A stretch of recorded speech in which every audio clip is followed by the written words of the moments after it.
大家好, kumusta? My name is Victor, and I just want to open up the conversation today. Is it worth spending a lot of money on a camera system like the Sony FX6, or is the FX30 enough for your video needs? So here's a blind test for you guys to see if the image quality matches up, and this after grading too. And I just want to make the footage coming from each camera shine like they're supposed to, rather than slapping on a conversion LUT and call it a day. Obviously there's going to be exposure, color grading, and everything. So if you guys can guess which camera it is, let me know in the comments down below. Can you hear me now? Am I going in and out? I stop and just look around to see if you're with me now. Tell me, are you with me now? Ready to put it down. Start at the bottom, already forgotten, but they won't forgive me now. You really ain't ready now. You haters just in the crowd, but still I just look around. Are you with me now? Why you with me? Step in the. So did you guys get it right? Which one is which? Obviously, there's some key indications of each camera characteristics. One Super 35 APS-C crop sensor versus a full frame, really expensive high-end camera. So let's start the conversation off with the sensor size, and that it seems to be always full frame versus crop on YouTube. But for video production or filmmaking, I don't think sensor size matters as long as you take care of your lighting, because you can have the FX6 and still have bad footage without any treatment in lighting, without really shaping the light or blocking your subject into really good lighting, natural lighting, whatever it is. If you cannot shape natural light, if you cannot shape artificial light, footage can easily fall apart, or it has a very short ceiling. With lighting, you kind of just up that limitation, that ceiling, into a way bigger spectrum. Let's go back into the sensor size, where Super 35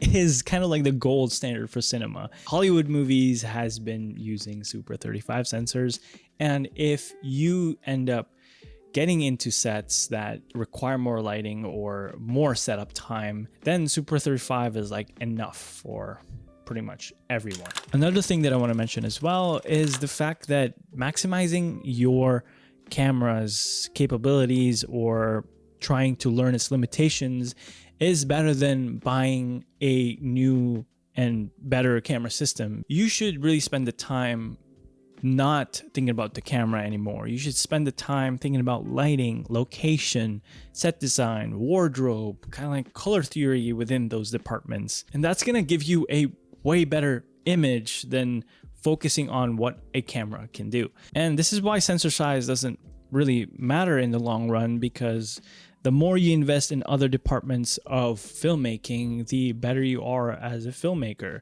Hence why I think the FX30 is enough for my filmmaking needs. Like, I'm always in a controlled environment. Like, even if I'm outdoors, I can kind of manipulate the natural light into the best it can look into my footage. Or even like if it's a low light situation, I can always bring some more lights in.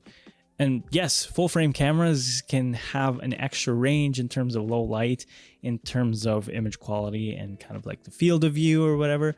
Underlying message that I'm trying to get to you guys is to kind of be intentional about what you really need to shoot, or do you really need to spend an extra amount of money going into a camera system, or do you want to invest in other things in filmmaking that will give you a better range? But it also depends on kind of what types of jobs that you work, like wedding filmmakers or like documentary filmmakers. They barely have time to do setups like, you know, commercials. And if you're doing those, of course, you need the tools to kind of gravitate so that your job is easier when you're doing them.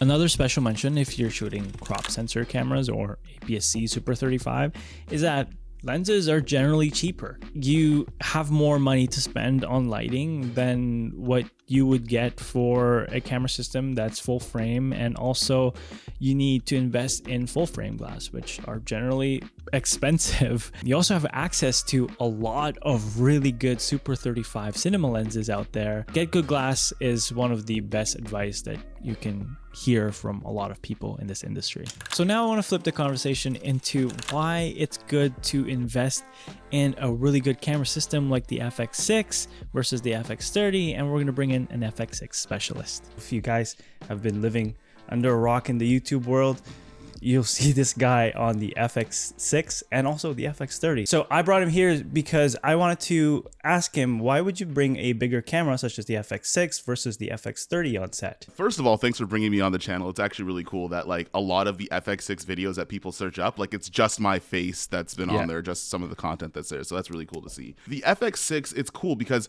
it's a bigger camera, obviously. It has a lot more customization options. And for me and the type of work that I do, like I shoot a lot of fitness stuff. I shoot a lot of sports content. I'm working with athleisure brands and supplement companies and stuff like that. And oftentimes you don't know what's going to happen on set. Like sometimes there's last minute pivots. You're inside of a gym 1 minute, but then now you have to do this outdoor workout and you have to change up your rig quite a bit in order to be able to do that. And I've just found that in the Sony FX6, I'm able to have the modularity where like if something goes wrong or something goes sideways, like I always have a solution for it. And that's where a lot of like rig videos that I started to come up with is not necessarily, well, I mean, on one end it's because it looks cool, but on the other end, it's like those are the actual setups I have to use when things come up. Like sometimes you have to shoot vertical. My client specifically wants vertical content on the FX6. So you have to rig for that. Sometimes you do have a situation where it is a little bit darker and you want things to be a little bit cleaner and you need a solution for it. And using full frame lenses, like I started on full frame lenses coming from the A7 IV and having the FX3, it made a lot of sense to go into the FX6 because it just gave you that much more. And that's not to say that the FX30 is a bad camera. Like you said, like I own one already, but I use that more of a supplement and something that kind of complements the FX6. So if I'm doing an interview and something's on sticks on my FX6, like the FX30 is a second angle. But because of the versatility that it has, the fact that you can get all the shooting modes out of there, it has dual native ISO, like it has all of those features that you're like, if you're on the FX30, you can get a lot of things done. But if you're like, I just wish I didn't have to have that ND filter with color cast on it, well, the FX6 has it built in. Or I just wish I didn't have to go into the menu for that one extra thing. The FX6 has it as a button on that's on the side panel kind of thing, right? So for me personally, because the jobs I do as a DP, it varies so much. You need a tool that's going to be right for whatever job that you have to do. And personally for me, that's the FX6. Yeah, I feel like if I was shooting more run and gun and also documentary work and constantly changing things on set, I feel like the FX6 would be the best tool for me. But in contrast, though, in my workflow, I have to pre-pro everything. Like everything has to be intentional so that once we get on the shoot, the setup for the one FX30 I have will be vertical and then one camera will be horizontal. I find that even when you do pre-production, especially in like that sports, fitnessy type of world when you're working with athleisure companies or different athletes, even if you have everything figured out, like something's gonna go wrong or something's gonna change up. Really? I've been on campaigns with giant companies before, and the entire scope of the project changed 3 hours into the shoot.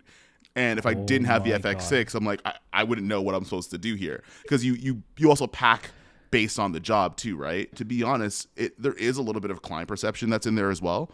I do find that if I'm on a bigger camera, clients are like, oh yeah, like that's where my money's going to. Like I'm justifying my price because he brought this big old camera. And there was times where I was working at a CrossFit event and somebody walked by and they're like, oh, you're using smaller cameras now. And that's because I had the FX30 on a gimbal. And I was confused for a second. I'm like, the image quality, at first I was like, oh, the image quality is kind of the same. And then I realized that they have no idea. Yep. Right. So there is something to be said about having bigger cameras to kind of perceive better in terms of being on set with clients and stuff like that. Is it a crappy reality? Absolutely. Is it a necessary evil sometimes?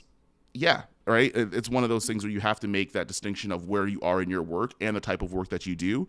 And maybe the clients you work with now don't care, but maybe the ones that you work with in the future do. I actually got brought onto a set for Samsung when we were working with one of the Toronto Raptors, and I only got that job specifically because my camera had time code and it was full frame. That for me, when people were like, oh, gear doesn't matter, I'm like, it doesn't matter up to a point, but you still need the right tools to do the right job.